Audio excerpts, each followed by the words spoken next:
Rokka Braves of the Six Flowers is a compelling action mystery anime filled with suspense and colorful characters. According to an ancient legend, when the demon god is revived, 6 heroes dubbed the Braves of the Six Flowers will be granted power from the goddess of fate to rise up against them and save the world. The chosen heroes must embark on a journey across the continent, meeting up together at the edge of the land of howling demons. When the group finally unites, 7 heroes who bear the Braves crest are present, meaning that one is likely an imposter. That isn't their only pressing concern, since the imposter has also trapped them within a fog barrier, which prevents them from escaping. The heroes must work together to figure out which of these 7 among them is the imposter. Is it Adlet, the eccentric self-proclaimed strongest man in the world, or Fremy, the saint of gunpowder? Perhaps it is Princess Nashetania, the saint of blades, or possibly Goldov, a knight loyal to her. It could be Mora, the saint of mountains, or Chamo, the saint of swamp. There's also a great possibility it's Hans, a mysterious assassin for hire. Early on, action is the focus of the anime. There are several enjoyable sequences as the Braves fight against fiends loyal to the demon god, which are going to be consistently getting in the hero's way throughout their mission.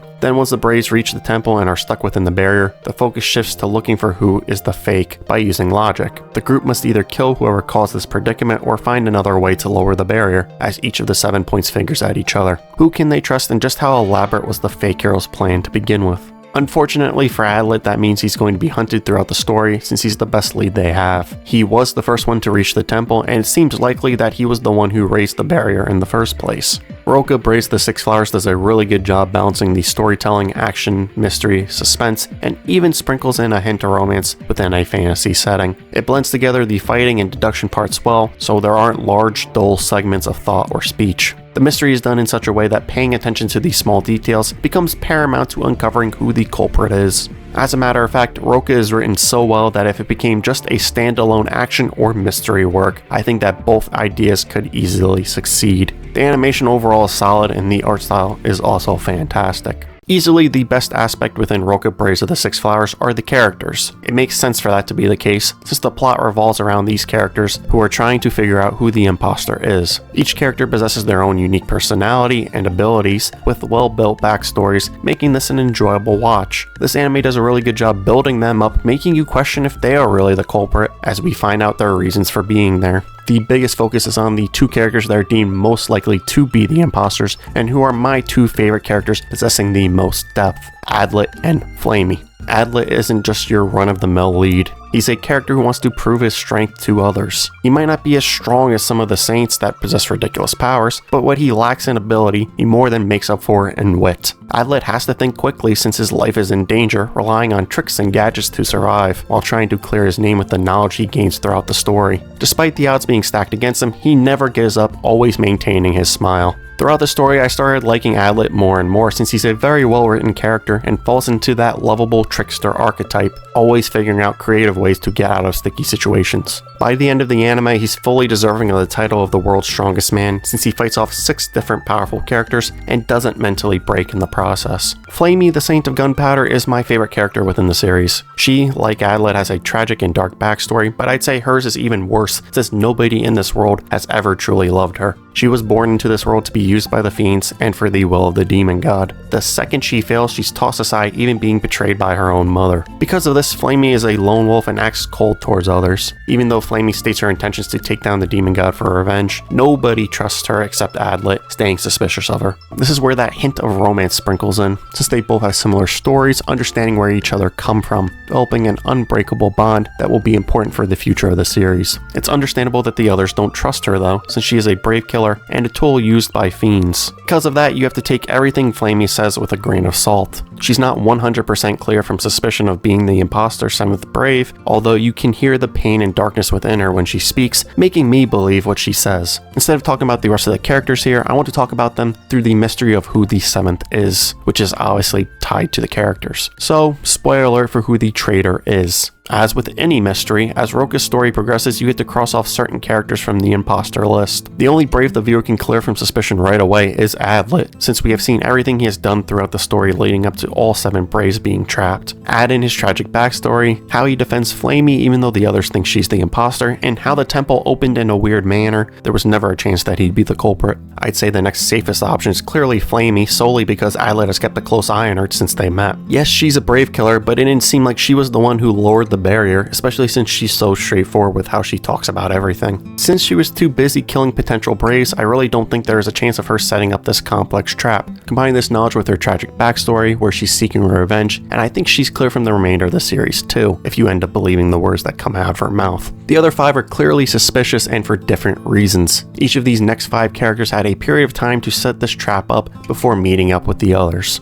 The man who acts like a cat, Hans, is an interesting candidate for a Brave, especially since he has the worst reputation among the 7, being an assassin. It makes sense if he betrayed the others to the highest bidder, the demon god, since in the case of most assassins they lack any sort of morality. Hans clears himself from suspicion when he doesn't kill Adlet in their fight, when he easily could have. Hans even helps and sticks up for Adlet to the others, further clearing his own name since the imposter would want to stir up distrust amongst the group. There's potential that he's the new 7th imposter that's showcased at the end of the show, but since he doesn't kill Adlet in that encounter, I'd say he's clear from that section as well, because nobody would have cared if he did kill him. Up next is Chamo, who is a proud girl that loves flexing her strength, but she's just a child. Throughout the show, she doesn't want to use her brain to deduce who the culprit is, rather she's willing to kill just about anybody so she can move on. This eliminates her from being the culprit since whoever came up with this elaborate plan must be willing to use their brain. Yes, Chamo could be lying about her willingness to think, but she never slips up if she were acting. This idea is reinforced time and time again that she doesn't want to think, only act. You could chalk this up to fantastic acting or looks that can be deceiving, but I never really thought it was her.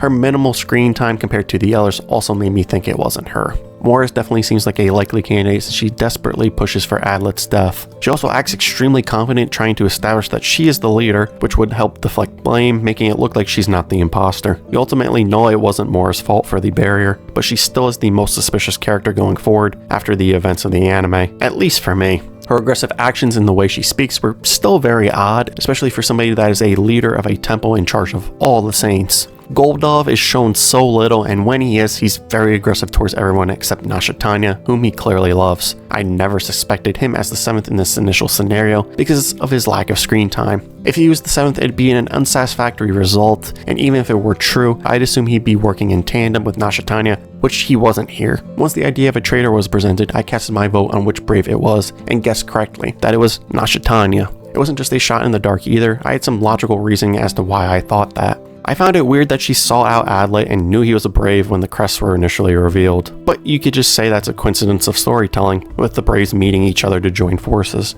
I also found it weird with how she cozied up to Adlet trying to become his friend so badly. Logically, her backstabbing job would be helped immensely if there was somebody with unwavering loyalty in her, which Goldov already had, defending her at every turn. By adding Adlet to her side before the 7th Brave mystery, Nashetania would immediately have 2 people defending her, lessening the potential of being caught. However, you could defend Nashetania here too by saying that's just her personality. Many people would say here that the fact that Nashetania acts differently depending on who she's around would make her a candidate, but I wouldn't really say that's anything special. Goldov does seem a bit annoying to be around, so I don't condemn how she acts around him. Taking Goldov out of this, she doesn't know everybody else as much as Adlet, so her acting a bit weird around them makes sense, especially since she can't trust anyone too. All of these ideas I just mentioned fuel suspicion, but it's not something that guarantees her guilt. The first noticeable and undefendable sign was that early on, even though Nashetania is an extremely powerful and talented fighter, it definitely seemed like she was hesitant or struggling to kill fiends. My assumption for that was because she saw them as allies. Strong Braves with the talent to take down the demon god are selected. So, if she's struggling as a saint with incredible power to kill fiends, I don't see how she'd be helpful in the long run. The biggest tip-off, however, was her rather erratic nature, specifically her freaking out within the temple, especially in front of the altar. Her actions were justifiable in their position, but it felt weird and completely out of place still, like it was horrible acting, which it obviously was. Again, Braves had the talent to take down the demon god, so not being calm under pressure was what tipped me into thinking it was Nashetania. I do like the fact that Nashetania has bouts of craziness throughout the show, which could throw people off her trail. It's a nice attention to detail piece of writing. The series also does a decent job making it seem more likely that it's actually Mora, since she's so gung-ho and wanting to kill somebody, and she's written in a way to be hated by the viewer. I never doubted my pick, but the reveal was written in a way where I wouldn't be surprised or mad that Mora was the imposter, which makes the show even more enjoyable. Now onto the part where I look at the negatives and some minor critiques I have for the series. Both Adlet and Fremy are very well written, which makes me wish the other Braves received similar treatment. To be fair, this isn't really that big of a knock on the series since there's plenty more to the story still, which means that it can and probably will happen.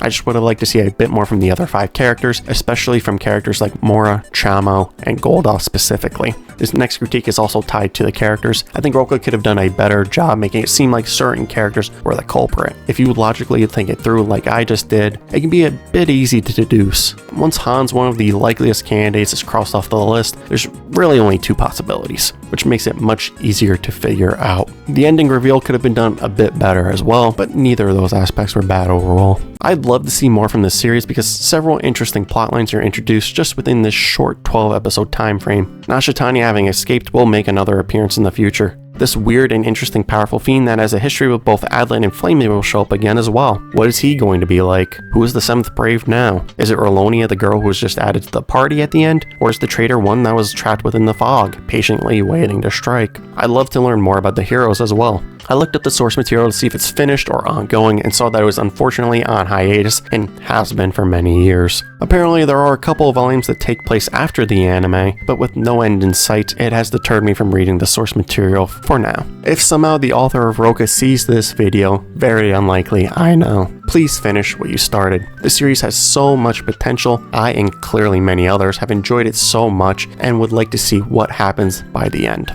I give Rokka Braves the 6 Flowers a 7.75 out of 10, and it definitely has the potential going forward to be much better, having such a solid foundation in future. Is it worth watching despite the fact that it'll probably never have an ending? I'd say yeah. Just look at the series as a one-off mystery and assume that the good guys win after the anime. Thanks so much for watching. Tell me what you thought of Rokka in the comments. Don't forget to like, comment, and subscribe, and I'll see you guys in the next video.